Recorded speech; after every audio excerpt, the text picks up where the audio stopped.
Od otvaranja ambulante na Novom naselju, koja je ponovo COVID centar, primetan je veliki broj pacijenata. Broj lekarskih ekipa je 22, a nadležni će, kako najavljuju, pratiti potrebe i u skladu sa tim povećavati njihov broj. Na Novom naselju nije jedna COVID ambulanta, on je u zavisnosti od broja pacijenata, taj broj COVID ambulanti se menja, pa nekada ih bude i oko 20 tih ambulanti u samorespiratornom centru.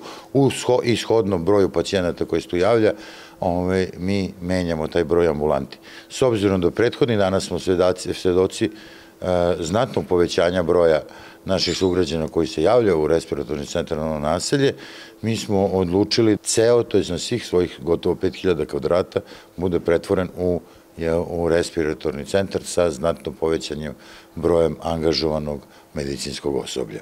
Kako smo vas već obavestili, dnevno u Novom Sadu je više od 1000 potvrđenih slučajeva. Na svu sreću, taj omikron sloj predstavlja jednu vrstu mutacije koja je samog virusa koji je naišao na veliki broj vakcinisanih pa je negde oslabio.